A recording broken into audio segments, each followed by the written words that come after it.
So today, actually, we are really fortunate to have Dr. Don Saklofske join us. I met Don a couple of years ago through Western, and he really has added a lot of things to the university in terms of intelligence testing and understanding of intelligence. So Don is a professor in the Department of Psychology at Western. He's published more than 200 papers and book chapters. That's an impressive number. And he's editor of the Journal of Psychoeducational Assessment and the Canadian Journal of School Psychology. He's been on executive positions in a variety of professional associations and has been involved in the development of the Wechsler intelligence test for the past 20 years. Fellow of the Canadian Psychological Association and Association for Psychological Science. His research is largely focused on intelligence and personality and individual differences, and as we'll talk about today, psychological assessment. So thank you for coming today, Don, and welcome. Thank you. Great. Thanks very much. I'm really glad to be here, and I'm never quite sure how to tailor talks like this, because I know when I come in front of a really sophisticated audience, that, you better say something pretty sophisticated and smart. It's always interesting when you're talking about a topic like intelligence. I can share lots of stories with you where I've come across as probably the stupidest person in the room presenting on the topic. So I hope I won't do that today, but what I want to try to do here is, if we can get this thing working here. Okay. Which one? Give it a go? No, still not. I can use the key there if you want. Just yell out to Sarah now. There we go. We'll just do this here, okay? And that's not working. I think you're frozen here.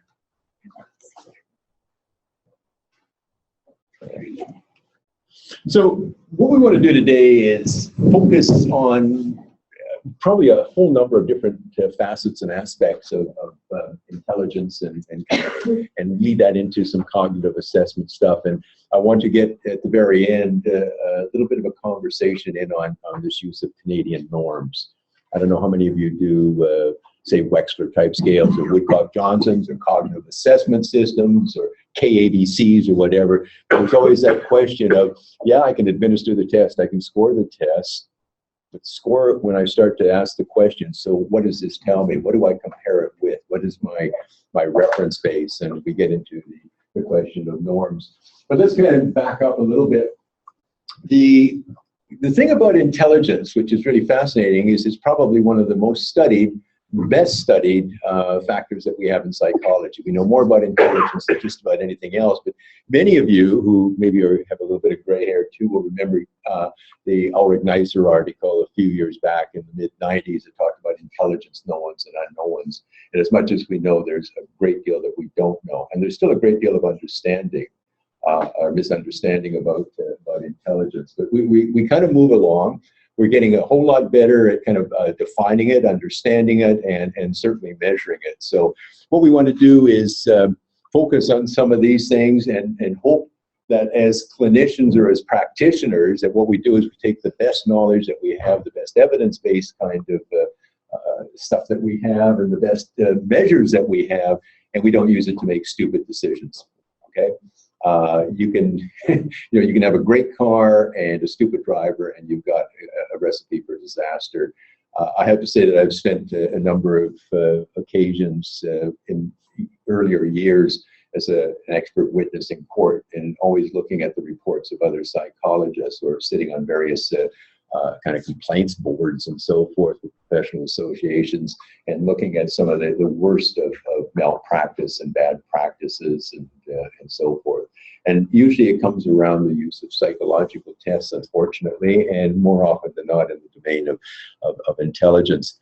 There's a lot of stuff out there. So here's a real good example of crass commercialism. These are some of the books that I've written and or edited, and there's a whole number that we've worked on the Wechsler. And the reason I mentioned the Wechsler, I don't, I don't get royalties. I haven't created the test, but I've had the very good fortune of sitting on the kind of advisory panels on these tests and working with, probably some of the very best people in the world, whether it's in the area of psychopathology or aging or kind of cognitive neuroscience and so forth. And I've had a chance to contribute to those and to be involved in the preparation of books. So it's not that there's a kind of a lack of information out there. There's a great deal of information. What's really interesting at times is that it's just not read or consulted. So as a case in point, working with the clinical students in our clinical program at Western, and kind of talking to them about various aspects of intelligence and so forth, because they're going to be the people that are doing those assessments, and trying to fill in the many blanks and dead spots that I find in a discussion with them. You can train them like any psychometrist to administer and score the test. It's the clinical interpretation and how that kind of translates into some kind of prescription that is really the key point of using these things, not just administering and scoring tests. Anybody can do that. So there's a number of kind of books and articles and so forth that are out there, and workshops all over the place. So some of the questions that I want to look at today is, what is intelligence? Are there different kinds? How do we measure it? Is it really that important? I mean, as we know, for example, down in the States, if you look at education, the response to intervention approach is we don't need to assess, we just go in and treat kids. That's got to be part of the expression. I mean, and let's not talk about the election last night, but more to the point, how the hell can you treat something without knowing what it is that you're treating? I mean, you can throw all sorts of antibiotics at a person, but if they don't even need an antibiotic, let alone they're allergic to one, let alone they've got a condition that the fever is simply due not to, kind of some bacterial infection, but due to some cancerous invasion, why are you giving antibiotics? And it's a very naive approach to doing things, especially to throw out something that we know so much about. And the concern, of course, is that once you start bringing in, instances of bad practices or worst possible professional practices, then we can always take that narrative and cite the case of the kid that was misdiagnosed or the adult that was misunderstood because of an intelligence test. First of all, let me remind you, I've never seen a Wechsler or a Binet walk across the room and point to somebody and say, hey, kid, you're stupid. Psychologists do that. Tests don't. Tests are basically inanimate. So what we want to do is to take a look at some of those questions. I won't talk so much about things like culture and that's a sidebar thing. If we can, we'll try to get a little bit into the emotional intelligence thing, which is kind of another iteration of intelligence. I got lots of case studies. I know most of you are probably working with kids and adolescents, is that right? So, we can take an example like this, of a 60, these are real cases that I've worked with, so I just toss them up. A 63-year-old woman, learned a PhD at 28 years of age, lengthy history of publication. She's been a dean. She gets all sorts of grants and so forth. And recently, the concern of her spouse and others is being that she's becoming forgetful, missing classes, gets confused, counts on her students to ensure her research grants and articles are accurate, still shows up to work more or less every day, sometimes gets a bit disoriented in the hallway, tends to fall asleep at meetings and or go to the wrong meeting on the wrong day at the wrong time, and so forth. And what we see is a WAIS-IV full-scale IQ of 105. The first question that you're going to ask is, well, that's really great data. We know that she's at least of average intelligence. The question rather becomes one of, how can a person with that history have an intelligence quotient that is only average? And the first thing that strikes you is, do we have a case of earlier or midlife onset of dementia, which happens to be the case. And in this case, this person actually probably passed away within about 24 months of seeing her, because the dementia was actually very rapid in its onset. Or if we take a case like this, getting a little closer to maybe the clientele that you work with, an 18-year-old First Nations male was charged with more than 30 counts of robbery and break and entry, had a previous history of all sorts of delinquent behaviors, fighting, kind of breaking into cars, that kind of stuff. But 30 counts of robbery, breaking and entry. These are sometimes some pretty sophisticated intrusions into other people's space, like breaking into jewelry shops that were really very carefully wired and so forth for break and enters, or breaking into houses that had great security systems with knowing exactly when the people were away and so forth. What was really interesting is that in this particular case, what the judge was trying to determine is, what do we do with this kid? He's 18 years of age. He can fit the adult criminal system. So shall we put him in some prison system for a few years and throw the key away, or is there something else going on here? What's really interesting is that when you look at the history of this kid, if you're doing some kind of, kind of pre-morbid or, kind of a historical approach to this kid, you find that the kid was in a number of foster homes, never really got past about what would be equivalent of a grade 4 education. There was certainly a history of abuse and neglect. Suspected fetal alcohol syndrome, or at least affect. We met a kind of a person who claimed to be a sister who said that his mother was quite a heavy consumer of all sorts of substances, from gasoline to amphetamines to alcohol. This kid, of course, there was current substance abuse. There was the odd time that he was found passed out on the street. About this close to alcohol poisoning. His intelligence score, again, on a WAIS-IV was IQ 72. It's the first thing that strikes you. Full scale IQ 72. So we know that he's not the brightest bulb out there on the street. What do you think? Any comments? Seems low if you can navigate all that security stuff. Yeah, how the hell can somebody with an IQ of 72 pull off that stunt? And then, of course, you discover that a little later on that he was just one of many, many pawns that a very smart group of people had picked up, and they send these people in. It's no different than the predators that are out on the street looking for the young runaway girls. And you come with me, I'll look after you. You bet you should be looked after. And so a case here was that you got a kid with this kind of history and so forth. If you did, even if we didn't have this, we could have done some pre-morbid estimations, because we have all sorts of algorithms to try to figure out whether or not this kid has lost some IQ points, or alternatively, what happens if this is really about where this kid has been functioning from the start. So long and short of it is here that your intelligence test actually tells you something that's pretty darn important about what you might want to be doing with this kid, and just kind of how volitional and how responsible this person is for their own behavior. This is another case. This is a 7-year-old girl. So I mean, now getting down even closer to some of the spots you work with. She came to the clinic that I was involved in at the University of Saskatchewan. It was her uncle that actually referred her, a guy that he and I brought him to the University of Saskatchewan, and he has disease, and he said, look, there's just something weird here. He's a medic, and said there's just something not right about this. We just can't see that she is really MR.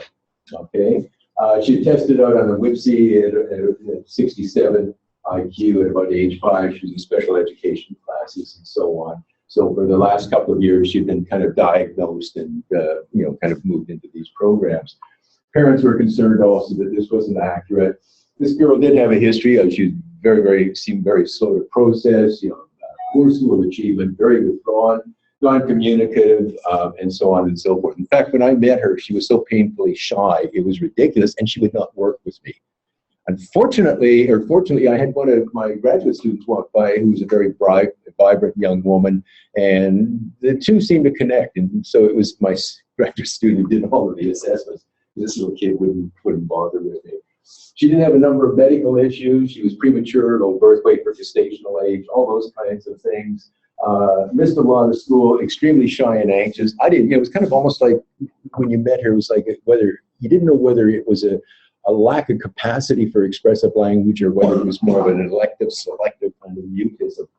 We did a whisk with her. My student did. I didn't. And she came out with IQ 74. Not much of a change. Well, maybe she really is, low cognitive ability. What was really interesting, though, is that through observations, we started to notice some things that, again, raised that question mark of, no, there's something's not right here. You're going to hold that litmus up in the air, and it changes a different color. So we moved from the WAIS-IV to saying, look, it's kind of like a kid that has trouble seeing. If you have trouble seeing, you can still learn to read. Just it's not on the printed page. It's Braille. If you have trouble hearing, okay, you can teach a person sign language. So there's all sorts of ways of working around it. So we use the WAIS-IV integrated. So on the, say, vocabulary test, as an example, her scale score was 5. Now, 10, standard deviation 3, so she's 2 2/3 standard deviations, or 1 2/3 standard deviations below the mean. This is not a good score. But the minute we took out the language and we did it more as where she didn't have to respond using expressive language, using a kind of more of a multiple choice format, her scale score was 8. Now, if you look at the Wechslers, they kind of say between 8 and 12 is average. Yeah, it's probably more like 9 and 11, but 8 and 12. The point is that it's up there, and it exceeds, kind of the confidence intervals of what you would consider to be the measurement error in a test like this. What was interesting is you're all familiar with the Peabody picture vocabulary and similar tests. When you take out that and simply use a picture vocabulary kind of thing to assess language, now we know it's more of a kind of a receptive language kind of thing, but her skill score goes up to 11. It's really, really hard to fake smart on an intelligence test. You can fake stupid, but it's hard to fake smart.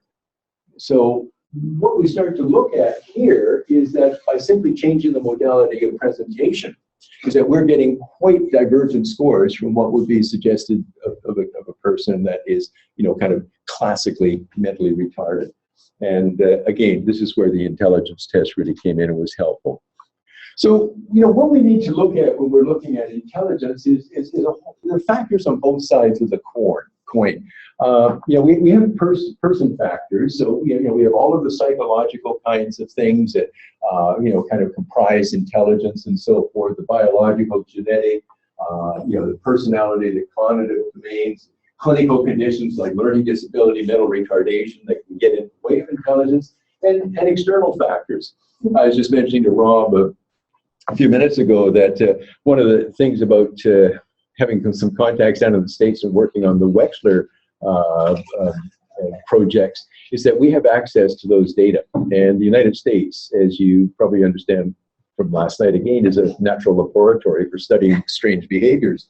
And down in the States, they have 3 very large ethnic groups. Now, Asian groups are certainly coming in, and they've become a group that we've included in recent studies, but African American, Hispanic, and Caucasian. Looking at the huge demographic differences that can occur, for example, the incidence of particular kinds of medical conditions, single versus 2-parent families, parent education or education level, all these other kinds of factors, is that those huge differences that we often see, the black-white differences, can be actually accounted for in the majority of cases and in the majority of variants through external factors.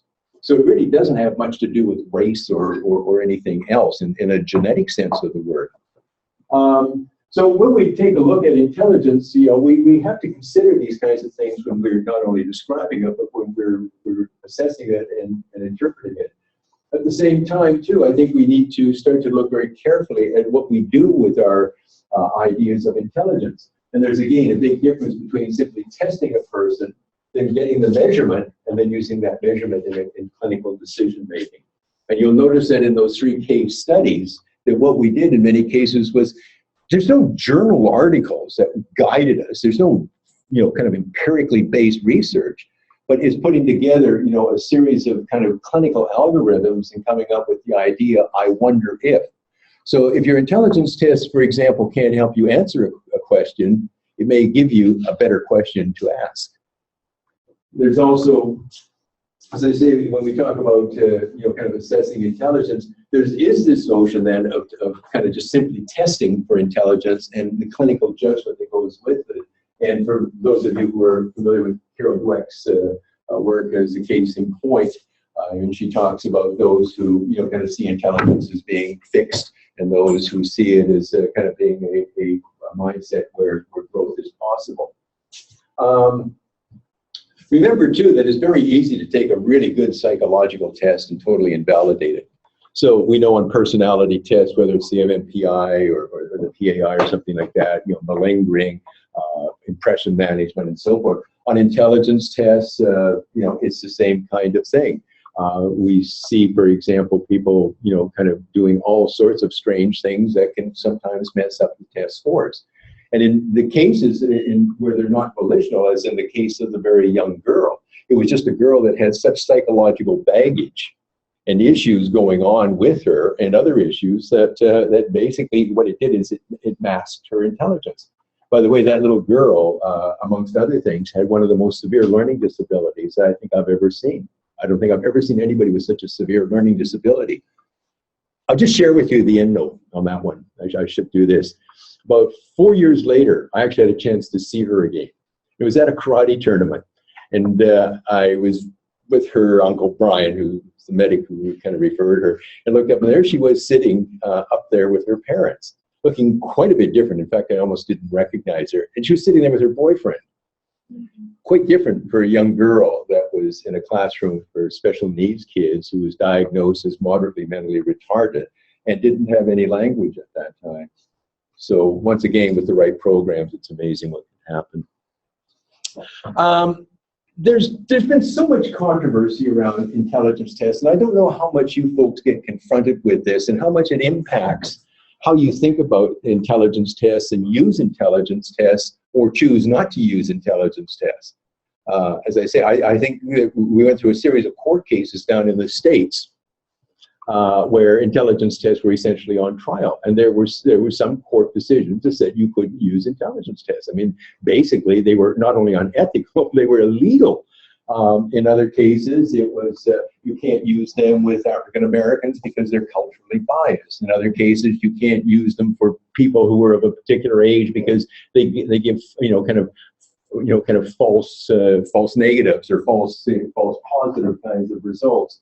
So we see that there's a whole number of challenges that range from kind of a lack of evidence and simply kind of opinion. Well, I believe. The nice thing about psychology is that a lot of times we almost do have to believe, because it's a tough business. But a lot of times, too, we need to count on the kind of evidence that is out there and the literature that's providing us with the empirical foundations. We can get into all sorts of kind of quasi-ethical and moral and legal perspectives and so forth. But again, it boils down to, there's a compelling literature out there. You have to go back to Galton, and long, long before that to the ancient Greeks and the Romans, but starting with Galton, that's how long we've been studying intelligence. I mean, that was one of the first things studied in the laboratories of people like Galton and so forth. So it's been around much longer than just about anything else.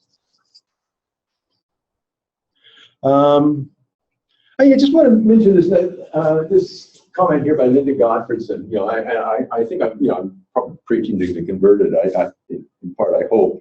But what she was saying is that in applied settings like clinical psychology, this thing called construct validity is the most important thing we can ask for when we're diagnosing individuals and wanting to intervene in their life. The constructs that we're looking at, construct validity. And what she ended up saying was that arguably a battery of cognitive tests is the most important single tool in sketching that portrait. I found that really profound. A lot of people don't like Linda. She's again accused because if people don't like her, suddenly she becomes, oh, she's a racist. No, she's not a racist. I remember once publishing an article with her, and I was called in by some more senior people saying, that's going to be a career-ending move if you publish with Linda. Again, one of the brightest, most ethical people that I've met. So anyway, I thought that was a really interesting comment coming from her about the role of cognitive factors in a description of individual differences. Let's just kind of skip ahead here. The question, I think, and I'm going to hit a few practical points that I hope will be relevant to you, but there's nothing more frustrating than just having bought your latest intelligence test kit, only to hear that, oops, there's a new one coming out, or it's moved from the old stuff that you carry around in the great big suitcases to a digital format like Q Interactive and so forth, which I think when the WAIS-V comes out in a couple of years, you're going to be hard-pressed to buy it in a kit. It's just going to be two little iPads. Mm-hmm. But there's been a huge number of advances in the field, and that's one of the reasons why these tests become very, very dynamic things. And I think now that they've gone digital, you will actually see these tests being modified over time rather than waiting for every 5 to 6 years for another one to come out and having to throw out the old ones, never put them on eBay, by the way. There's people watching for that. And having to spend a lot of money to buy new ones. So the advances right now are coming from all areas of psychology and outside, but particularly from cognitive psychology, cognitive neuroscience, neuropsych, and developmental psychology. The advances in intelligence and cognition are massive.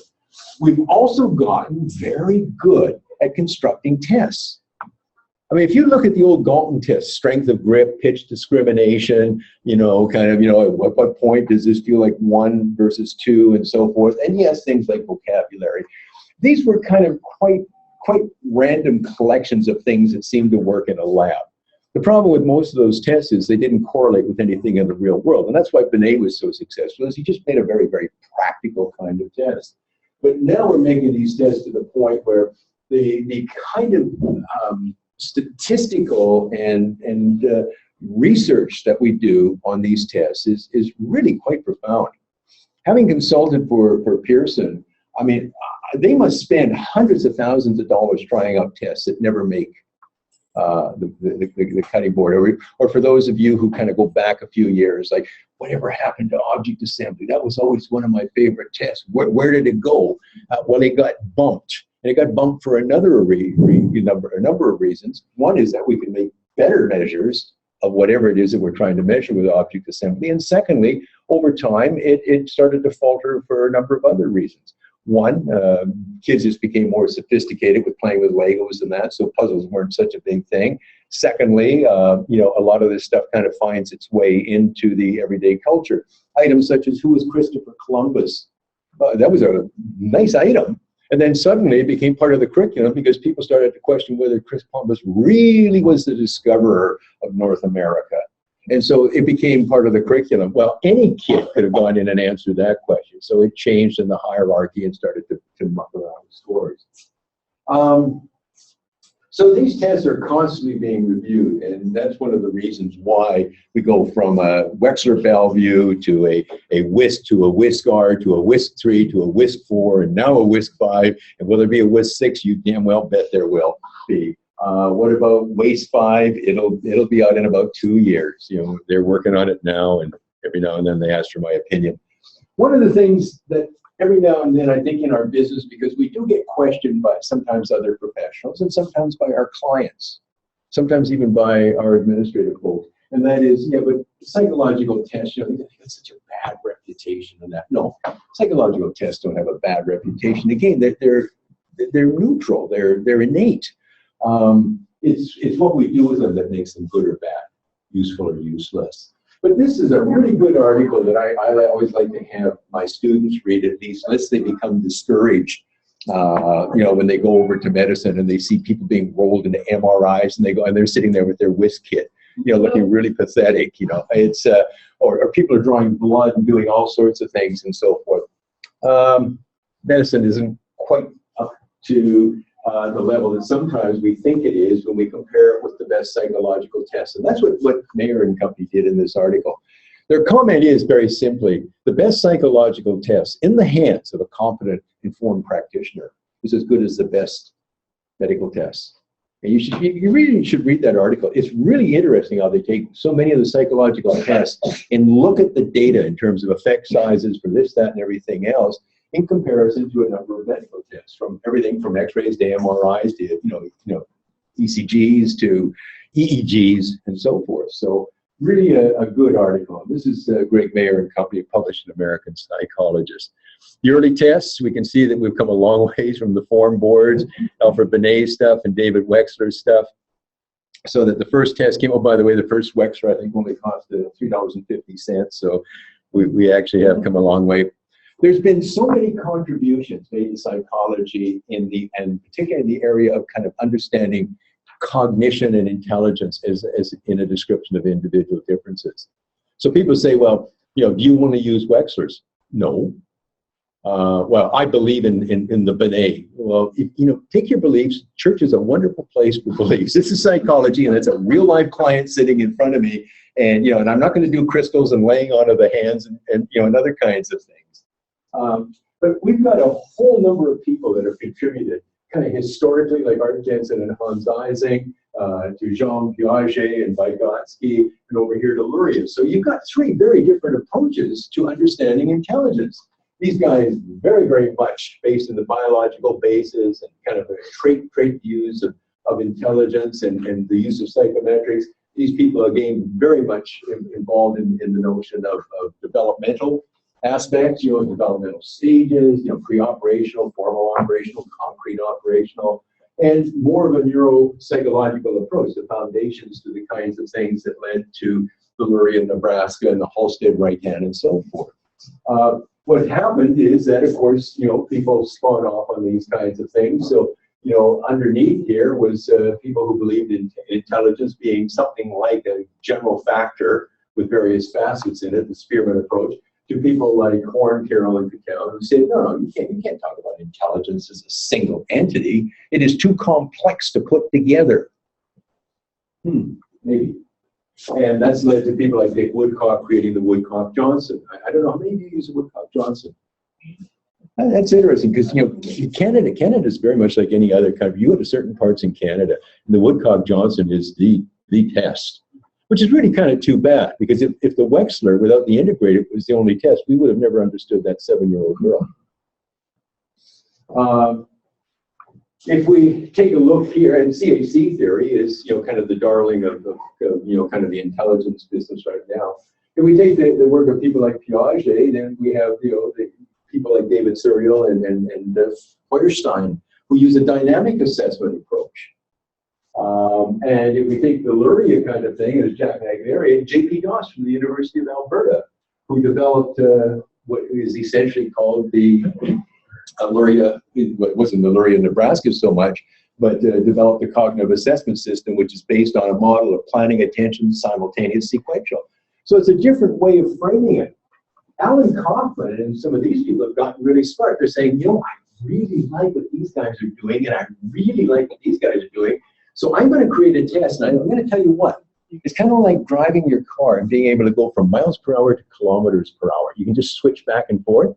So you're saying, I will create the new Kaufman assessment battery so you can interpret it using a Murrian kind of approach, which is very much neuropsych-based, to something that is CHC-based, which is the thing that Horn, Carroll, and Cattell came up with and Dick Woodcock. So these tests now allow you to kind of flip back and forth. And that is so neat to be able to do that because it is empirically driven, it's evidence-based, it is factorially sound. So instead of being kind of stuck in one rut, you can go from this side or that side. And it's really quite a clever thing. I just put down at the bottom here, this is the group that's been very much responsible for the development of this thing called emotional intelligence. I'm not so sure we'll get to it, but we'll see. Anyways, Mayor Salovey, Caruso, Baron, that crowd. We should never forget Canadians. Again, I was mentioning to Rob before the presentation that, you know, we were kind of playing around with some of our graduate students, asking if they knew some of the big names in Canadian psychology. Robbie Case, of course, Doreen Kimura, and so forth, Donald Hebb. These people have all contributed so much to a description of intelligence. So the question becomes one of, is intelligence just a single thing reflected in an IQ score? Kind of going back to you know, the work of people like Isaac and David Wechsler initially, or is it a multiple kind of thing that can't be lumped together? And that raises the question, that are all intelligence tests the same? So if we take a look at the theories and models that I've already alluded to, I mean, this is what you have to choose from. This is your shopping list when you're looking to assess intelligence. So it's not which one is the best, it's which one will do the job. You know, what is the question that I'm confronted with? Or what is the enigma presented by this kid? That's sometimes using an remember, an intelligence test is a structured interview. That's all it really is. And an opportunity to observe. So I always say to my graduate students, if I ever catch you texting while the kid is doing block design, you're out of the program right now. You should be watching that kid to see if that kid is efficient, if this kid is almost a level of automaticity, and to see how that kid is playing around with those blocks. You know, when you do a Bender Gestalt, you know, you got the circle and you got the diamond. What happens so when you start to see the diamond and the circle coming apart and get rotated in dog ears on this thing, and your client is 11 years of age? Watch the kid. And that is probably much a developmental and cognitive kind of thing. In other cases, it could be that the kid is really having trouble because of the level of spasticity or athetosis, or whatever else is going on, or your elderly client with a kind of a moderate to severe Parkinson's disease, and you've forgotten to take his L-dopa or something, and next thing the hand is going like this. So of course you're going to get, you know, zero. The table will get a higher IQ score than that person will get on a block design test, simply because there's something that's got in the way there. So we see all these different approaches, and ones that we haven't even talked about, like Bob Sternberg's triarchic approach, Howard Gardner's multiple intelligences, and so forth, and it just goes on and on and on. So you've got a big shopping list to choose from. Very quickly, I'm just going to mention here a couple of things. You can basically kind of put intelligence tests into two broad categories. There's what we call the lumpers, which kind of try to pull everything together. So it becomes kind of a hierarchical model. You got this full scale or general IQ, then you got the index scores, and you got the subtest scores, and then you got the individual items. In the Wechslers, for any of you who have actually read any of the books that some of us do put out, what we've argued all the time with the Wechsler scales is that the level of clinical interpretation should start with the index scores. Okay. Now you can do a top-down, bottom-up approach, process approach, kind of the Boston Edith Kaplan approach, which is fine. But you know, if you're going to treat a Wechsler more or less as kind of a routine type of test that you would administer in that 50-55 minutes, probably start with the index scores. That's going to give you the best picture of what's probably going on with this kid. What's happened is that many of these tests that are out there take that particular approach, and so they produce what is called either a full-scale IQ or a full-scale quotient or an insight ability index. This is Lynn Beale's test from up in Toronto, and so forth. And you know, different names, but essentially the same idea, and that is pulling things together. So when you look at something like a WAIS-IV, you've got these 4 factors here that are made up of these components.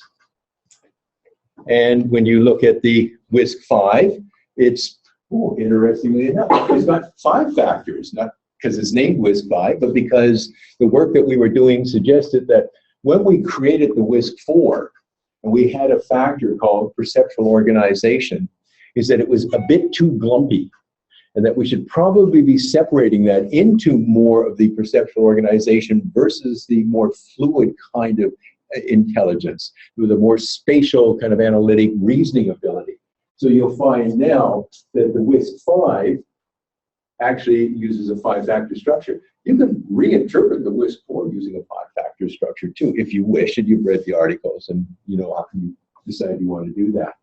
So we can see that we've got the 5 factors, and we have, you know, basically what are called, you know, kind of our so-called primary index scales, and these are made up of these things here, ancillary scales, and we have complementary scales. So this test actually allows you to mine down quite a bit further than the previous Wechslers do.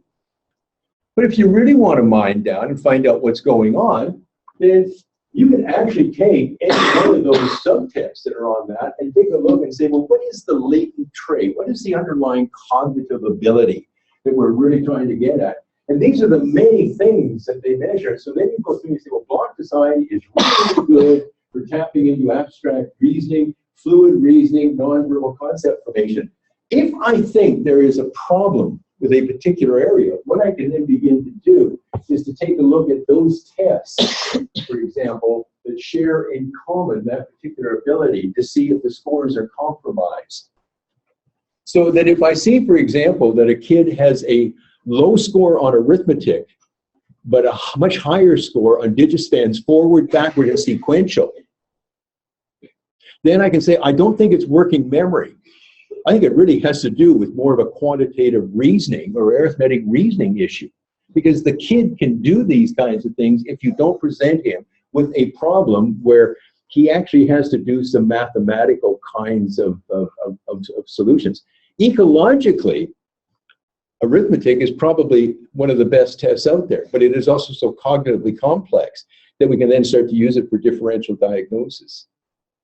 Or differential hypothesis formation probably is a better way of putting it. So working memory, yeah, arithmetic is on that. By the way, on the new Wechslers, guess what? Arithmetic shifted back again. Arithmetic actually loads on everything. But again, you can use it to play off against other things that have a working memory component to determine whether or not you're getting a kind of working memory issue or whether it is probably something else. My comment to my students is that try to look for at least 3 pieces of evidence that converges on the same point using different methods. If you can do that, probably you've got a real hot clinical diagnosis going for you. You know, but if you get arithmetic low, digit span high, and so forth, you probably better be careful before you jump to the conclusion that it's, if you add the two together. Remember, if you add 9 and 1 it gives you 10 divided by 2 is 5. If you add 5 and 5 together and divide it by 2, it's 10 divided by 2 is 5. 9 and 1 are two very, very different patterns of scores, that is 5 and 5. Though both of them yield the same average score. So again, it's just a matter of how you're playing with these kinds of things. The nice thing about many of the intelligence tests that are coming up now is that you're not just getting a test like you did in yesteryear. And so what you can do is calculate a full-scale IQ and go, whoop, there you go, and then you can classify the kid, moron, imbecile, idiot, or whatever the nomenclature is of the day, okay? Or what you can do is very simple, ability achievement discrepancies. IQ of such and such, achievement of such and such, there's a discrepancy of so many points in favor of IQ, therefore it must be a learning disability. Whoa, man, what a flimsy way of doing things. What he does is it tells you there's something going on, but is it a learning disability? Maybe, maybe not. I can give you 50 other reasons why you'd get a discrepancy like that. So one's going to be very careful about a priori deciding that something is simple as a comparison of two tests which have not been correlated, but have varying reliabilities and use different standardization groups will actually give you a diagnosis. Very, very careful with that. But what happens when these tests are coming up now, because of the pressure from the field and from psychologists and basically professional standards, educational testing service, all these other kinds of groups, is that a number of validity studies are done to show that these tests actually do work. And that is, how do they relate to other constructs that they should be related to? It's almost convergent, discriminant validity kinds of things. So if you look at the WAIS-IV validity studies as a case in point, they've been linked with everything from the Dallas-Kaplan executive functioning to the California verbal learning test, to R-bands, to all sorts of different kinds of things. And if we look at the clinical studies, which is really cool, these are not normative studies. Not for a moment should you go to any of those tables, whether it's a Wechsler or a Woodcock-Johnson, and say, oh, we got norms. All of those are kind of first sniff kinds of examples of how individuals, say, with traumatic brain injury, or, for example, mild cognitive impairment, or probable dementia, Alzheimer's based, or depression, what the pattern of scores look like. Those are not norms. Those are just kind of reference points that help you in your clinical hypothesis generation. Or alternatively, at times, to say, here's another example of things that seem to be converging on, as the case of our 60-year-old female client. These things seem to be converging on some indication of dementia. Then there's these so-called splitters, the people who like to break intelligence up. And what they'll do is, most of them will agree that when you get a bunch of cognitively complex stuff like this, you're always going to get, for those of you who still remember your factor analysis stage, you're going to get a general factor. It's a second-order factor. But they're saying that the level of interpretation is here. And rather than using a test, for example, like the Wechsler, which has 4 or 5 factors, we've actually identified 8 or 9. And so this is what we're suggesting. If you want a full picture of cognitive functioning, you should probably be looking at these things. You'll notice, though, that there is tremendous overlap in these tests, that they're becoming more and more alike. So let me just go here. So if we take, for example, the Wechslers, okay, remember David Wechsler created that first Wechsler-Bellevue in 1939.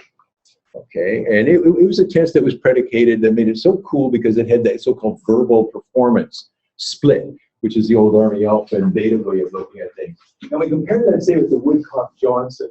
If we take a look here, the argument is that these tests do different things. Well, they do, but they also do a lot of things in common. Now, there's an argument that on this one here is that the Wechsler doesn't measure long-term retrieval.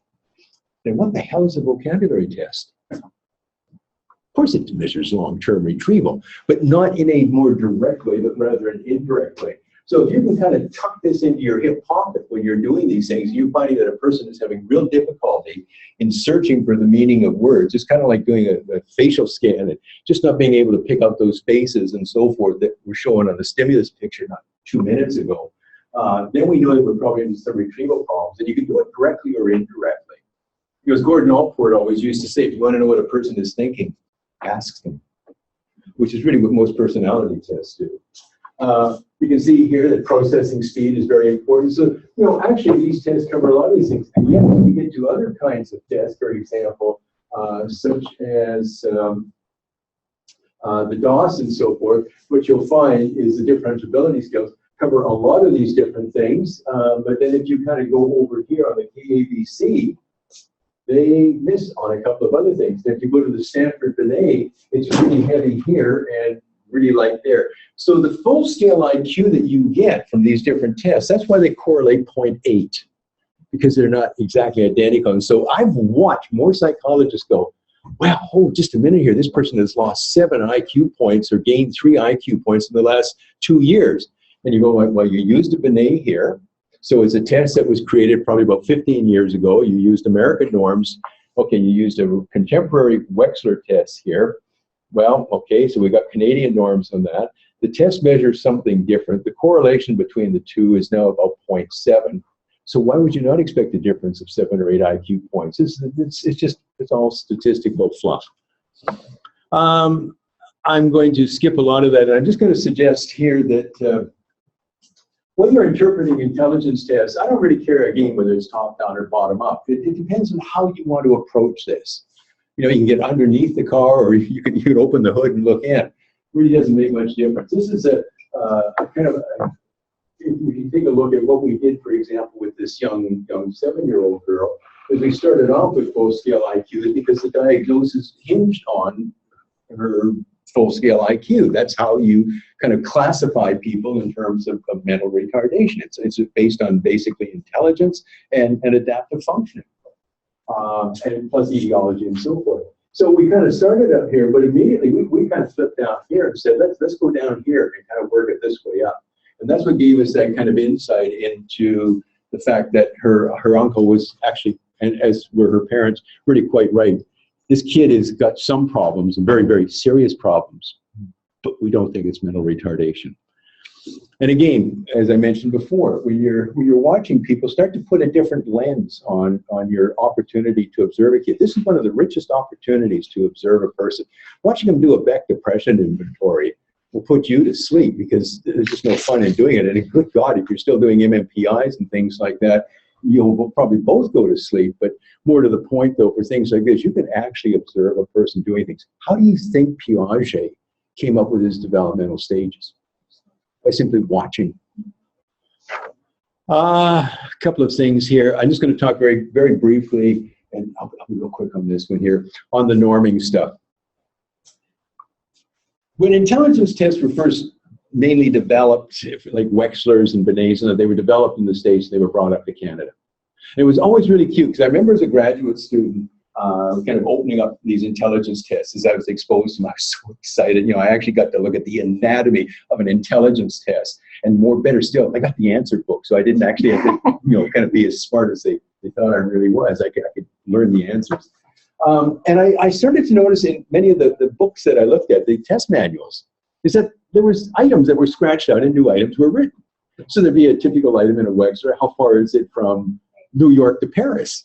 And so I'd be living in a place like maybe Saskatchewan at that time, and I'd say, no, how far is it from Moosomin to Moose Jaw? And then somebody would have written in 46 kilometers. I thought, I bet they got in their car and drove the damn thing, just to figure out how far it was. And so they changed these items to make it culturally fair, to make it culturally relevant, to make it so it works for Saskatchewan kids. And they would administer those items, and then they go and they'd use American norms to actually standard. I mean, I sat there, and even then as a grad student, I wasn't the best one. I had more interest in what we were doing at the fraternity house on Friday nights, but more to the point, though, even then that struck me as being really, really goofy. It was about when the WAIS-IV came out that they had looked at this and they said, there's something different between Canadian and Americans. It's not so much the items, because these items were becoming less like achievement tests and more like crystallized intelligence, kind of curriculum free, and moving into the fluid thing, but there were still differences. What was really interesting is, but are these differences robust? Are these reliable score differences? And more to the point, if they are, then we better be careful how we're taking our raw scores and which tables we are using to convert them, because remember, these are standardized tests. Standard set of items administered in a standard way, scored in a standard way, and using particular norms that have come from a standardization sample, which is representative of a population. So what we pointed out was that, boy, Canadians and Americans are different. And last night proved it again. More to the point, What we started to notice on, for example, tests, and we're going to jump right up to contemporary times because you're not so much interested in the historical footnotes, but on the WAIS-IV, if we take a look, for example, at the mean scores that Canadians would get using American norms based on the raw scores that they get on that test. And remember, these tests have become really pretty neutral now. Even though there's items on there like, who is Sacagawea? Interesting, Canadians still get it right. We get some goofy answers, like he was, Freud's lab mate. No. But we can see the differences here, so that on working memory, on average, you're a third of a standard deviation higher in Canada based on the raw score you get if you use American norms. And if we take a look, what's interesting is developmentally, I should have brought kids stuff here. I think this, this is the WAIS. But what we see is in younger ages, the differences between Canadians and Americans is quite a bit greater, and then maybe approximates a little bit closer on things like vocabulary. But that is different than what we get on visual puzzles, which is a spatial reasoning, nonverbal spatial reasoning task. Is first of all, you'll notice, we go back to vocabulary. That's why they call it a hold test versus a don't hold test. Take a look at it across the age span. Unless you get really whacked on the head, or you have early onset dementia or late onset dementia or whatever else, basically once you get up here, these crystallized tests hold. They're remarkably robust in their capacity to hold. If you'll notice here that once you get into spatial, nonverbal spatial reasoning, is that these things start to drop like Newton's apple. It's kind of like my hair and other things. And aging is something that, as some of the famous movies are, said, I'm going to fight it right to the bitter end. And it's really not the physical decline, it's the cognitive decline. And we have very little control over this. But we'll notice here that there's quite a difference. And then later on, while both are showing the same kind of curvilinear relationship, the difference isn't quite so great. Then we can go to digispan, an example of working memory. You'll notice that digispan also starts to show a drop off. But digispan is such a simple little test. If you really want to test working memory, let's get serious with this. But right now, what we can see is that we've got this difference, and the two lines are almost parallel. Canadians get a position ahead of the Americans, and they hold it. And then we got this one here, symbol search. So what we're doing is we're kind of looking at a processing speed. This is a proxy for processing speed. The new test, by the way, the digital formats, you'll be able to do reaction time and everything else. I mean, real measures. But take a look here.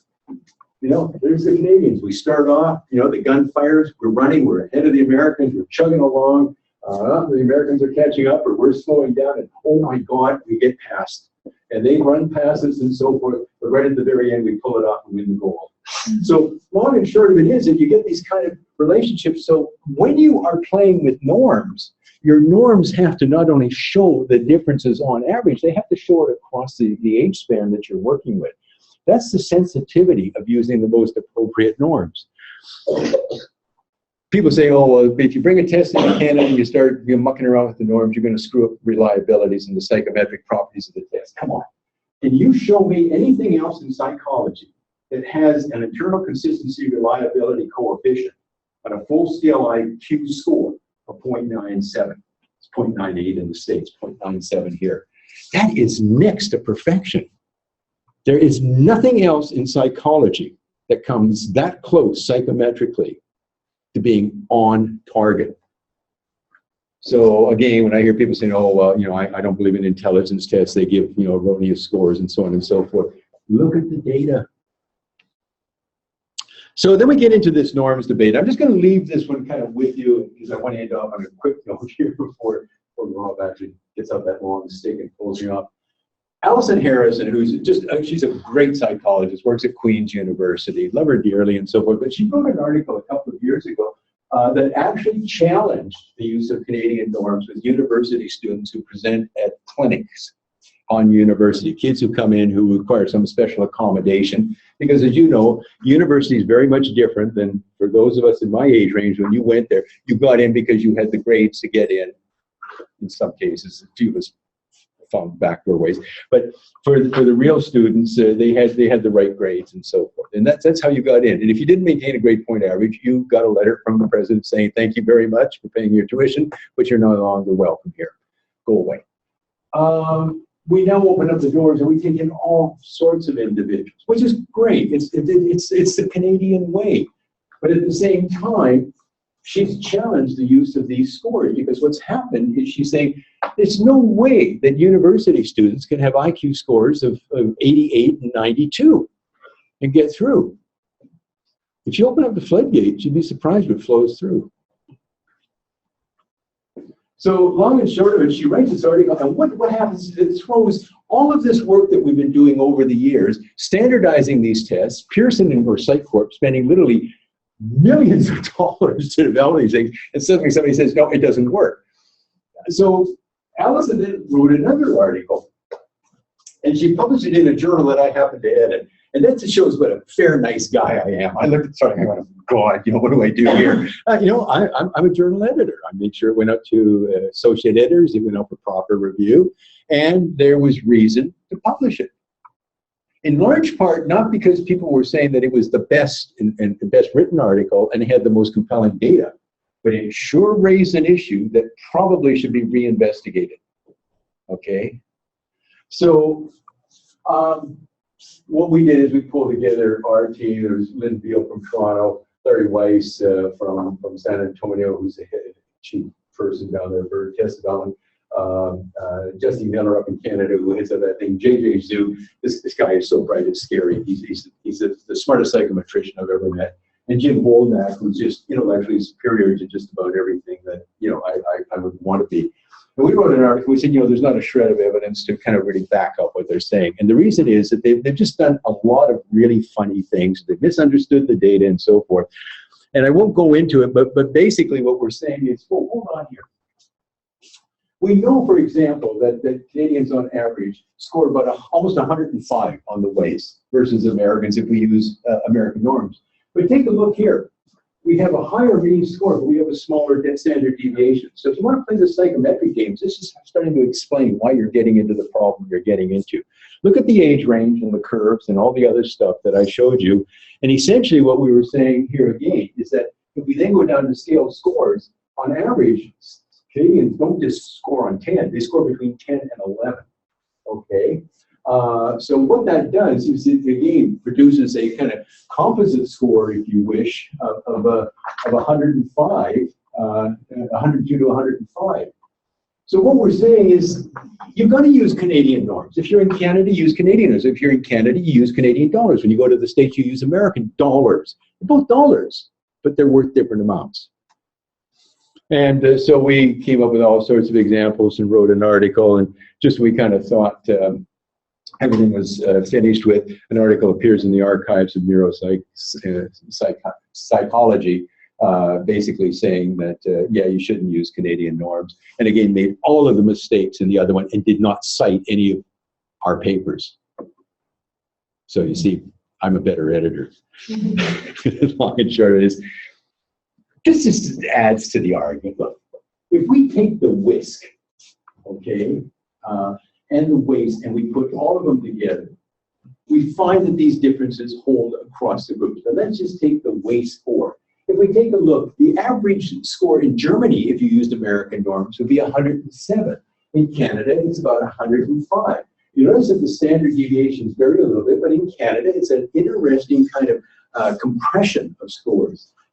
In English, in the English-speaking, or in India, 104. Down to when you get into China and you look at urban norms or Mexico and so forth, yeah, it drops way down. We've written lots of articles on why that's the case. But the point again is very simply, when in Canada, use Canadian norms. If you're confronted by that ever in a court case, if you're confronted by that by a client who challenges you or another psychologist that, well, I don't believe in Canadian norms, you should use American norms. Just make sure you're familiar with those articles and do read the one by Miller et al. I will just I just want to, yeah, I'm just going to make a quick comment on this, Rob, and I will finish here. Beyond IQ, so David Wechsler said a long time ago, if you want to really understand individual differences, you're going to have to go beyond what's on an intelligence test. You're going to have to look at things like cognitive factors such as motivation. You're going to have to look at personality factors. As Hans Eysenck cleverly said once at a meeting, there's a big difference between a bright and a stupid extrovert. Actually, what he was saying is that they share a common feature of having high extroversion and they vary in cognitive ability. Just put them side by side, and they do look like the Monty Python group. But David Wechsler said this a long time ago. We have to include a lot of non-intellectual factors. Floating around for a very long time has been the study of emotions and so forth. And what's happened now is that we've seen a little bit of a kind of confusion in the field where the study of emotions and trying to factor emotions into a description of individual differences, within and between people. As a cultural anthropologist would say, the question for us is how we're like all others, some others, and no others. Okay?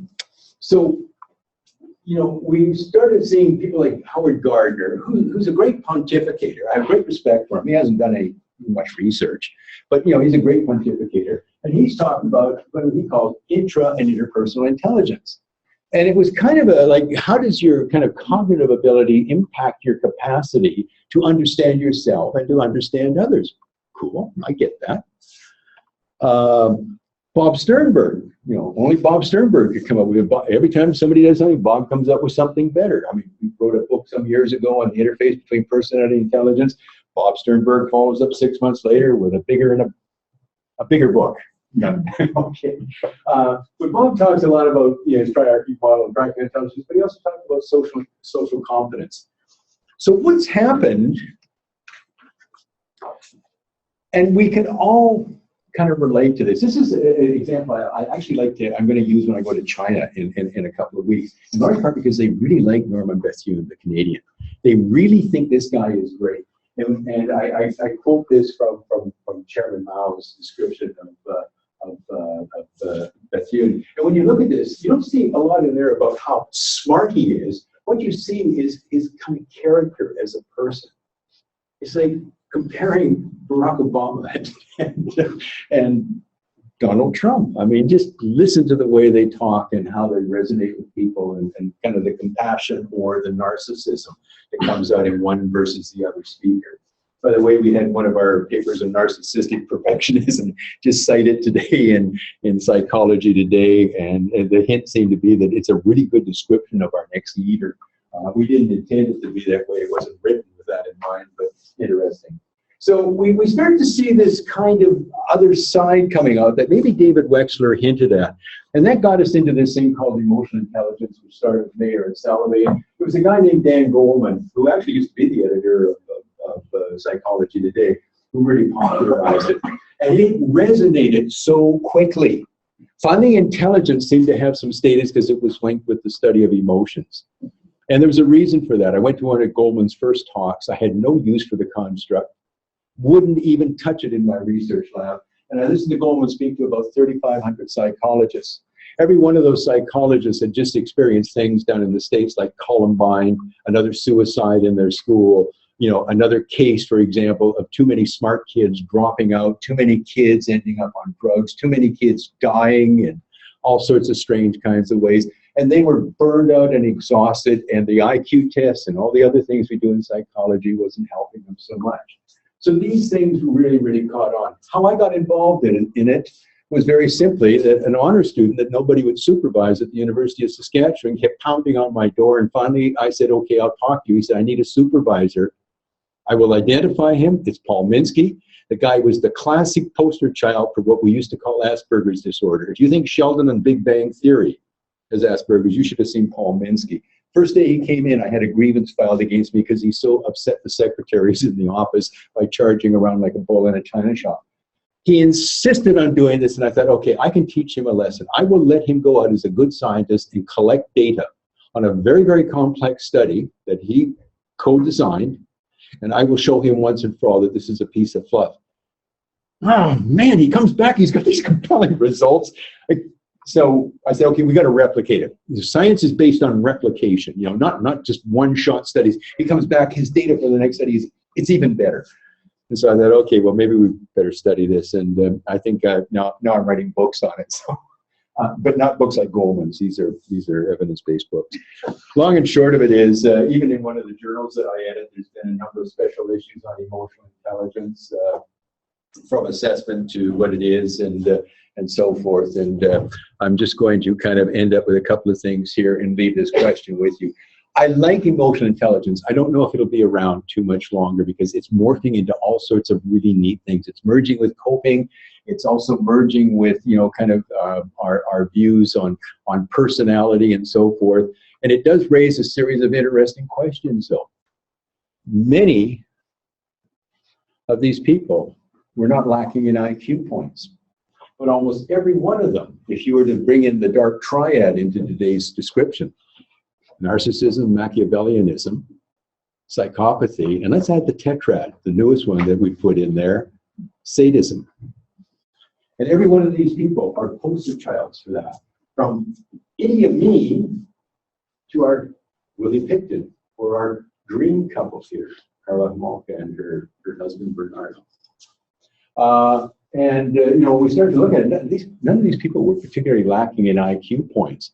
So when you start to look at emotional intelligence, it becomes interesting when you start to merge the two and you take a look at emotional intelligence as either a kind of personality disposition that will merge with intelligence, or alternatively as an intelligence which is either part of intelligence or another component, much in like in the Gardner work. And again, I won't go through that, but this is a typical model now. Remember the Wechsler model? It had 4 or 5 factors to begin with. Well, here's the Veron model. Intrapersonal, interpersonal, very much based on Gardner's work. Adaptability. David Wechsler defined intelligence as basically adaptability. And stress management. Do you know, there's not a whole lot new there. I think it's really the typical Hegelian dialectic of analysis and synthesis. Because the stress management stuff, for those of you who remember Don Meichenbaum, famous Canadian psychology, who did stress inoculation work, he talked about that a long time ago. Or Hans Selye, the endocrinologist, who talked about stress and eustress and distress and so forth. All that we've done with emotional intelligence is I think we've started to synthesize things that for the longest while have been kind of kept separate. So we now have evidence that this actually works.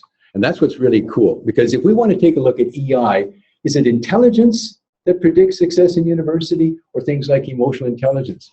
Well, all things being equal, you're already screened for intelligence, so it doesn't account for any more of the variance. It does in elementary school. It's the single best predictor, IQ scores, post-scale IQ, of a kid's achievement and probability of doing well in elementary school. By the time you get to university, that's already been accounted for. So supposedly only bright kids get in. And yet here's a quick study. These are people who were deemed to be not at risk.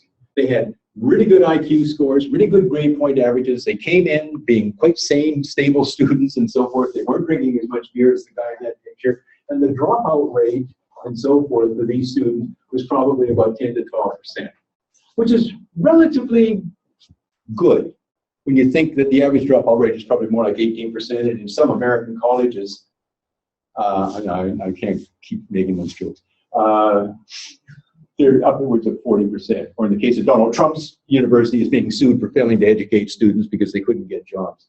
And then there's a group of people who are really quite okay on intelligence, came in with good grade point averages, and so on and so forth. We're kind of a balanced group, and they had really lousy EI scores on at least 2 of those dimensions: intrapersonal, stress management, or adaptability, some combination. But they received some supportive work. The University of Western Ontario is famous for its kind of what they call kind of student-centered approach. I mean, it really is. It's absolutely amazing what we do. And the dropout rate there was just slightly over 15%. But for the students who came in at risk, and this was based only on EI scores, who didn't receive any support, the dropout rate was over 30%. It's telling you something is in the drinking water. Okay? We've now taken this and we've morphed it into a series of programs that we've implemented, much like Don Meichenbaum would do stress inoculation. What we do are EI training programs. And I'm going to just end up, we know that teachers burn out very quickly. It's a stressful occupation, blah, blah, blah.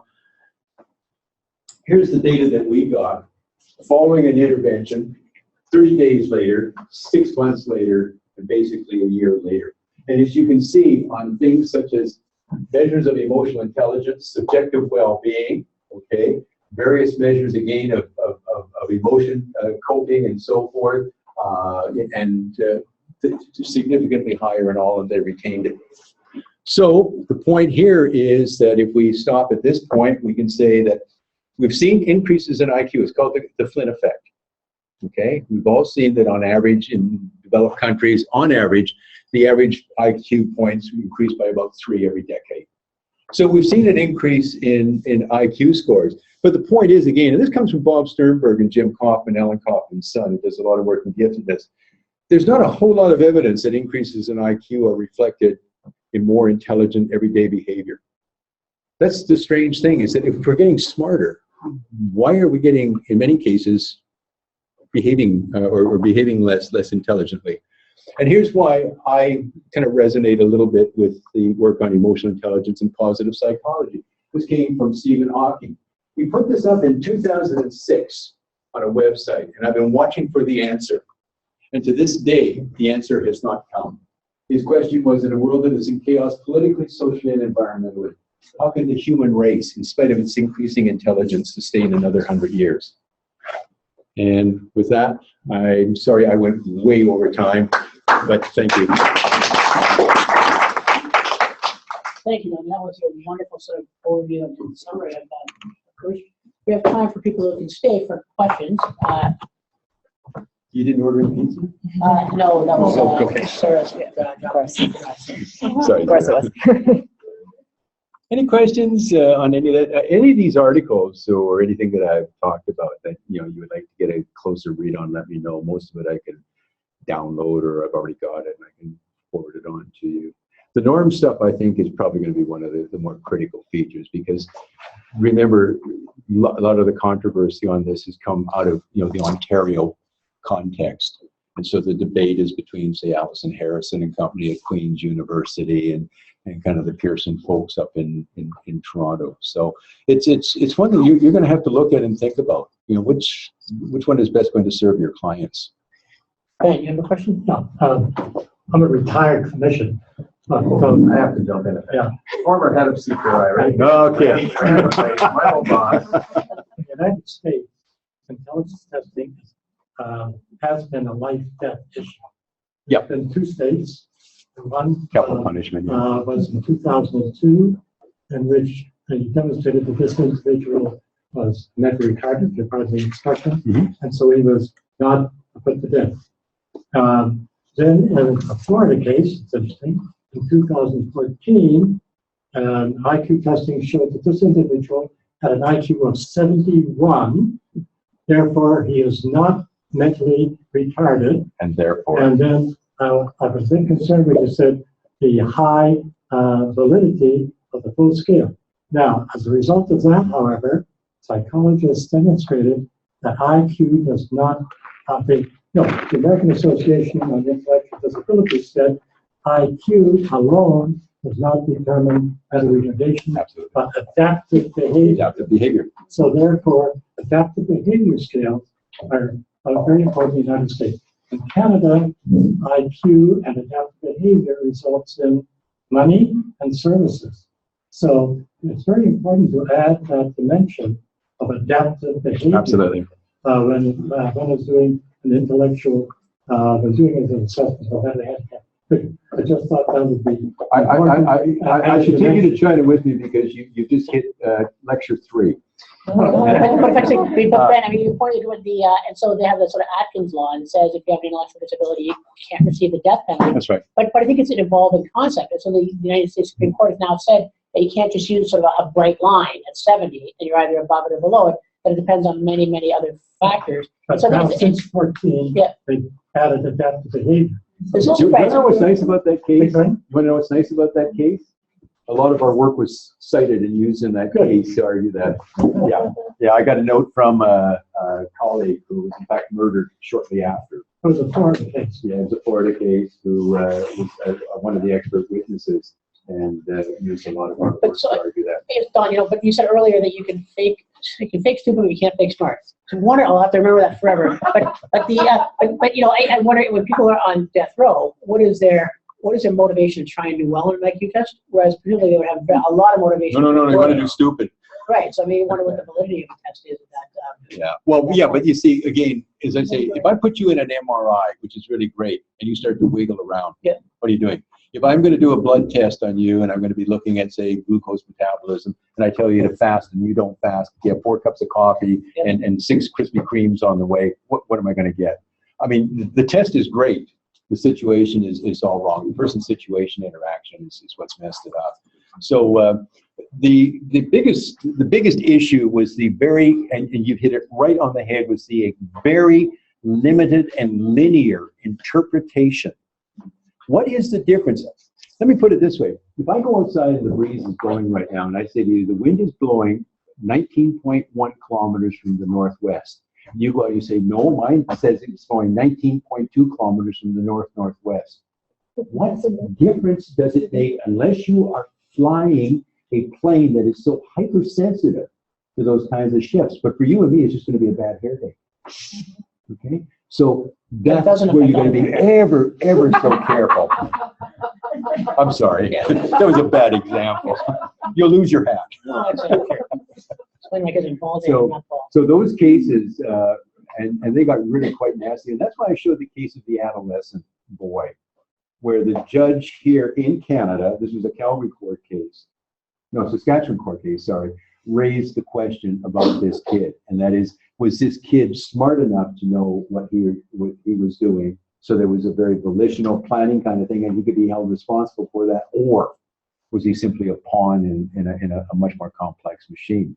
And the intelligence test score, rather than looking at whether this kid should be receiving 40 lashes or should be electrocuted or whatever, basically was one is, this kid didn't have the cognitive wherewithal to do some of the more sophisticated kinds of things. And with deeper probing, unfortunately, the police were very active on this and had a very good idea of what was going on. Is that this individual, we realized that had probably one of the worst upbringings ever. I know exactly which reserve he'd come from, and it is a reserve where we turn on the news and we do hear that there's suicides coming out of there just about every month now. And you know, with a mom who was a huge substance abuser, a father he didn't know, had been in probably 10 or 12 foster homes, had received every kind of abuse, had absolutely fragmented schooling, but also had, and we don't know how much of that had kind of impacted, because over time, look, we're all sitting around, we're all educated, we're all intelligent people. What would happen if we were raised in one of the worst possible environments possible? Somebody put us in a broom closet and didn't let us out. We'd never been exposed to language, to mathematics, to Chaucer, to whatever else. And we suddenly came out of the room. We'd be like the wild boy, like Littard's wild boy, or wild girl. Just one comment, and Jeff will remember Dr. Harold Law. Dr. Law was the chief psychologist there in CRI, and took a team, and they did testing at the Muncie Reserve, right, like IQ testing. And it was uniformly, the verbal was way below the performance. As a result of that, this led to a federal project in which speech therapists, with the involvement of the chiefs, were able to then have a speech therapy program going on for about 3 years. And as a result of that, these kids moved remarkably up, because the First Nations are notoriously a non-verbal sort of performance kind of thing. So I think it's very important that you demonstrated that. We used to take clinical teams up to northern Saskatchewan about once every 6 weeks. We had 4 psychologists and 3 or 4 of our graduate students. And a lot of these places were fly-in places, or skidoo places. Can I just share a quick story with you? I was assessing a kid once who had been referred because they really suspected that this kid had really low cognitive functioning. They didn't know if he would be able to benefit from the school, which was a 2-room school. The principal was a 23-year-old recent graduate, non-Aboriginal, didn't speak a word of Binet or anything else. And the other person was a very elderly woman from the reserve, who basically every time I came into a school would be sleeping in the corner. And there were a number of kids in this 2-room school. Anyways, I was assessing the kid, and I asked him such clever questions on the Wechsler, because we're all clever, we know how to design intelligence tests. In what direction does the sun set? He couldn't answer the question. I did ask him questions like, from what animal do we get milk? And finally, after about the 3rd time that a cow question came up, his comment was, is that all you know are cows? But he couldn't answer the question. Where does the sun set? There's a knock on the door. Now, this is a fly-in on a frozen lake. It's about -20 when we get in there, and the principal comes to the door and she says, "You better get out to the lake. Your pilot is going to leave in 5 minutes. There's a storm coming in, and if you don't get out of here, you're here. We don't know for how long." I said to the kid, "Go home. Get home." I'm packing up my stuff. I get to the door. I open the door, and there's this kind of you almost can't see. It's that cold frost that you would only see in northern Saskatchewan, northern Manitoba. And I looked and I thought, where the hell is the lake? Now, the trees were all cut down in the village because they don't want the spirits. They want to be able to see the spirits sneaking in to get them. So they cut down all the trees. And then suddenly there's this forest. And I walk out the door, and honest to God, I did not know where to go. And I can feel the air. It is just like the temperature is just dropping. And all of a sudden I kind of feel this thing, this touch on my side. It's the kid. I'm going, "What are you doing here? You're going to die." And he looks at me and he just smiles. And I said, "Look, you go home." And then I said, "Just a minute, kid. You know where the lake is?" And he said, "Yeah." And he takes my hand, and we ran about 20 meters, and he takes me to a small clearing. And he just says, "Go." And I said, "You go." And he runs that way, and I run that way, just as the airplane is starting to make its turn, and my young pilot is ready to take off, and he sees me running across the frozen lake like a lunatic. The kid couldn't answer, "In what direction does the sun set?" Who was the guy that was going to die? Yeah. So long and short of it is, you always have to put things a little bit in context, and that's why the adaptability scales go into so much of the assessment now of retardation as well, or whatever we want to call it, current methodologies aside. So that's one of the questions we have from somebody said, they asked, how do behavioral observations fit into an intellectual assessment, that they're part of an IQ test, but they're not really scored. So how are they used? No, they're not scored, but the clinician makes the decision. The clinician always makes the decision. The young girl that we assessed, who had the low intelligence test score, it was us who decided to use the integrator. It was us who decided on the basis of observations, thanks a lot, to try something a little bit different. And it was us that came up with the hypothesis that this is not mental retardation, this is something else. And as I say, it turned out to be a severe learning disability. But so you would have made that decision based upon your behavioral observations? Again, at least 3 pieces of converging evidence from different perspectives, kind of multi-method, multimodal approach. Again, it's there's just so many instances of how we can combine clinical and actuarial kinds of things. We go back to the old, kind of Goff and Meal kinds of things, and we know that statistically, if you throw things into a mathematically modeled formula, that you're sometimes just a little bit better if you're using a receiver operating curve of getting the number of people who have the disorder and correctly identifying the people who don't have the disorder. What the hell happened to the pollsters last night in the United States? That was all done on mathematical modeling, and there were literally hundreds of polls, and they missed it by a country mile, just as they did with Brexit. But they also missed the Canadian election too, remember? So, again, as good as we are with our kind of mathematical modeling and our tests and so forth, a psychologist who's an experienced individual who understands development, who understands psychopathology, who understands culture and so forth. I mean, how many times, and I think that question that was raised, or the point that was raised with people who were going into the criminal system and the possibility of a death penalty down in the States, or the Aboriginal kids in particular. I've gone into communities where a whole class has been referred for genetic dyslexia. And the reason is that the principal is a new guy, or the superintendent, and because none of these kids can read, they all must have dyslexia because he got that somewhere in a course. What's interesting is if you walk into the classroom, the first thing that will strike you, if you got any wits about you, is that, just a minute, none of these kids speak a word of English, and the teacher doesn't speak a word of Dene or Chip or anything else. Secondly, she's reading a story to these kids about Sally's trip to New York and shopping at Saks on Fifth. And these kids don't even know what the hell Saks on Fifth is. And then at the end, she asks them questions about this thing to see if they've actually been able to kind of retain and answer this information. Have you ever tried to memorize a string of nonsense syllables and the next morning wake up and recall them all? It's like an infinite digit span test. There's no meaning to it. Things that aren't meaningful aren't retained. Things that can't be retained can't be used. And what these kids were getting was a curriculum that was absolutely useless. And because they couldn't read, They were therefore genetic dyslexic. The point is that when you went into that, you saw kids in there that had really low ability, but you also saw kids in there that were bouncing out at 115 or so on particularly the nonverbal spatial reasoning, the fluid reasoning task, because you parsed out whatever language is in there and whatever things, for example, like where does the sun set? How far is it from, Toronto to New York? Those kinds of questions. If you ask a kid from, kind of La Loche, the kid doesn't even know what you're talking about. Jeff, you had a question, and then we'll wrap it up after that. So I'm thrilled to have you here. But I'm going to push you. Push it. I'll just keep my bias. I'm a G guy. I'm always subjecting my work staff here in psychology to me going on and on about the importance of G. Absolutely. Having said that, as you're aware, confirmatory factor analysis on the WAIS-V said the 4 factors were just fine. The 5th factor isn't needed to be there. If I can interrupt, I thought you said we weren't going to ask this question. I'm going to ask you. Good. So I want to know your thoughts on that. I've seen you read the article. I read the article, and what was involved in the development of that. Okay. So what happens with any factor structure is, and it's dependent on so many different things. It's dependent on the quality of the sample. It's also dependent on the analysis, as you know. As you know, in factor analysis, if you do oblique versus Baramax, if you do principal components versus, quartermax or something like that, that will vary.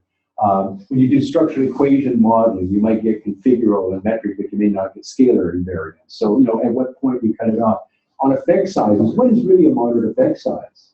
Is it 0.5? We can put about 0.42. What about 0.61? So we can get these variations in there. The thing that I think has come up with is that you can have a 4 or a 5 factor interpretation. Nobody who ever worked on that test said that 5 are carved in stone, because even with the WAIS-IV and the WAIS-IV, we're saying a 5 factor. There's a special issue. If you want another set of articles that came out in a journal that I edit, that was guest edited by one of my associate editors, and it was what is the actual structure of the Wechsler scales? And at that time we were looking at WAIS-IV and we're looking at WAIS-IV. Either a 4 or a 5 structure could be legitimately replicated and could be more or less clinically useful. And this is why I think Alan Kaufman picked up on the idea that if I take the KABC and I do a really good test, it's got all of the right stuff in it, but I can also score it using like a kind of cross-battery kind of approach, the Don Flanagan thing. I can score it according to a Luria position, and if that helps you better understand the client, that's great. Or you can shift it over to CHC. So given your answer, you're one of the few men on earth that has the power to do this. I think a lot of us in psychology would love to be able to look at a 4-factor score for the WAIS-V. To clump it together. Yeah. And do you think that will ever come, that we could get to look at it? Because some of us are struggling to interpret. We're finding the interpretation sometimes difficult with the extra factor. We forced that to happen, in large part because you felt there was a true difference. I get it. Well, no, we felt that there was more clinical relevance to having a 5-factor structure. It gave you a richer kind of database to form your clinical algorithms. And so what happens is you'll notice that when you look at WAIS-V versus WAIS-IV, WAIS-IV versus WAIS-III, again, as they say, what happened to object assembly? Where did picture arrangement go? I love picture arrangement. Where did it go? It went because what we were trying to do was to sometimes create a test that had more of this in it to produce what we thought was an important 5th factor. If you go back to the early Wechslers, remember, what did you have? You had a 3-factor solution: verbal performance and freedom from distractibility. Freedom from distractibility. Yeah. Is it for ADHD kids or what? And over time, what's happened is the so-called smaller cognitive factors like working memory and processing speed, came to the fore. If you process slowly, you're going to tax working memory. If you're taxing working memory, trust me, you're going to sit in a classroom and just like further time. So what's happened with a lot of these tests is that the reason that you're more likely to get that 5th factor is that it was designed that way. People often say the Wechslers, it was derived from factor analysis. well, those are very carefully planned factor analysis. You know the structure that you're trying. And if it didn't work, you see, when we went to perceptual organization, it was a grumpy factor, and we found that it didn't have that discrimination capacity, particularly when we were dealing with particular cases of, kind of dementia or TBI and things like that, that we really needed to parse that perceptual organization factor into really something that was really more kind of perceptual organizational and something that was getting closer to fluid intelligence, that underlying substrate. So the JVC model. Maybe those of us in psychology need to chat with you. I think we're struggling with some of the kids we see. We're struggling to interpret the factor and how the converging evidence. We're looking for performance in the classroom. We're looking for ways in which we find we understand the results and the predictable validity of the results. So maybe another challenge. I would love to have that discussion with you, and even more. We have your book, by the way. If you're interested, what we can do is to maybe bring in one or two of the folks from the Canadian side who also worked on that scale and are expert clinicians. I think of people like Lynn Bill, and certainly Pearson, and people like Jessie Miller, and she's a clinician by training and a psychologist by trade, and could really have, I think, a brilliant conversation, because your problem or issue is a very practical one, and that is, we want to use this for the benefit of our client, and we're not quite sure. Good question. And I know that can be something that's done in conjunction with the school board. Oh, the that's so, like, for me, when I think about interpretation and pulling apart the fluid reasoning and BSI, I want to tell the teachers and the parents that this is what it looks like in the classroom. If you have a kid who has how does it manifest itself up there? And then this is what you can do, or this is how you can support the impairment piece, right? Boy, I tell you, no kidding. We should have had you as an author. We wrote a paper, I didn't, just published it.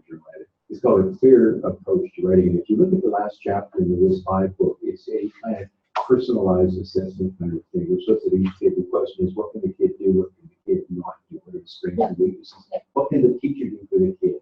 What can the parent do for the kid? What can the kid do for himself? And you're approaching things that way. So your questions are very clinically driven and very practical. And again, if we look as a case in point at the Thames Valley School Board, I mean, that's going to be a collection of very elite psychologists. I mean, most of them are trained clinically. You've got high levels of training, but at the same time, these questions come up, and sometimes we just simply need to sit back and have the conversation. I'd be more than willing to facilitate or work with you or engage with you. Yeah, I think one thing we're struggling with is the interpretation of the post-IQ. Is it unitary or isn't it? Because you see so much variability in your own. Do you want to know something? It can fracture for this kid and be absolutely the best G-based measure for this kid here. It really, really depends. If you've got a kid that's, again, if I had 5 and 5, it's 10 divided by 2 is 5. If I had a 5 average, it's a really good indication of what this kid does. If I had a 9 and a 1 together, and I get 10 and divided by 2 is 5, and I say you're a 5, and it's like, look, I can run faster than anybody in the world, and I can't jump, up a curve. So, and then look at the decisions that I'm going to make by looking at those numbers and driven by those things. But you're quite right. To go back to your point, though, these tests are being forced a little bit that way. And I think with the WAIS-V, what we're seeing right now, and I'm not telling tales outside of it, because it's still in process development, but they're very much pushing for a 5-factor solution. Not because it has to mirror, WAIS-V, but because this is the kind of thing that when we modify a test, it's kind of what is the literature telling us right now are the cognitive characteristics that best explain a diversity of situations. And if we know something about it, it will contribute knowledge or whatever to making a clinical kind of decision. And the argument is, well, when we went from full-scale IQ, which look, G is still the most powerful indicator we have in psychology, no bones about it. It's when it doesn't work. And as clinicians, the question I think that was asked up there was, well, what about observation of non-clinical things? The psychologists could turn around and say, that's when we came up with this thing called General Ability Index, GAI. And then we came up with, kind of cognitive proficiency. It was Larry Weiss and myself coming up with it because at times you almost got that verbal performance discrepancy. Okay, you can have the case of Frank. Frank was a guy I went to school with. Frank never finished more than about 88 to 90% of any given test. Why? Because there were 45-minute periods and Frank moved like molasses. He danced slow, he drove slow, he processed slow. And I would sit there and get these exams, and I'd be done in 10 minutes, and I'd change all my answers, and I'd scribble on the side, and I'd find my weekend, and I'd go back again, and I'd turn it in, and the marks would come back at the end of the week. And I'd get 90. It was 90 out of 100. Frank got 90. He only answered 90 questions. Frank got a perfect score. Another 15 minutes, and Frank would have got 100. Frank was much smarter than me, but we always both got 90s. Well, I may get back to my session before.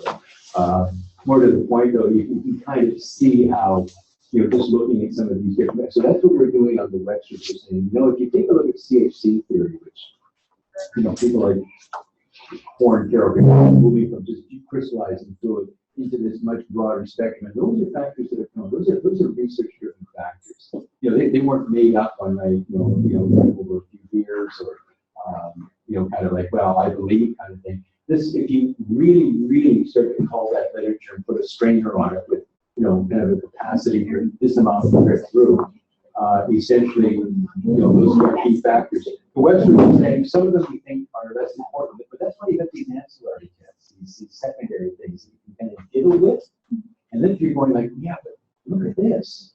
I wonder if, and that's where the rich clinical kind of questioning comes in, then you can maybe go find, then use the California verbal learning text, and use some children's memory scale if you want to mine down what the question is. So they're saying right now that G is great, but it's not infallible, even with its high reliability. Because reliability is necessarily implies validity. The validity can't exceed, kind of basically the square of the reliability in classical test theory, at least.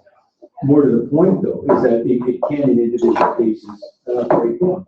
So that's why we've always suggested the index score should be the basis of interpretation. Your point is, that's really great, but you got this one damn factor that you fragmented into two, and we're kind of struggling with it.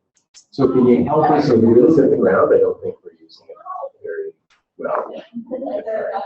My answer is teachers. Yeah. So, Yeah. And that's the nature of the business that we're in. It's always going to be better than you. I don't know what level of support Pearson would want to give. If we're a big enough group, do you think they would want to interpret? Yeah.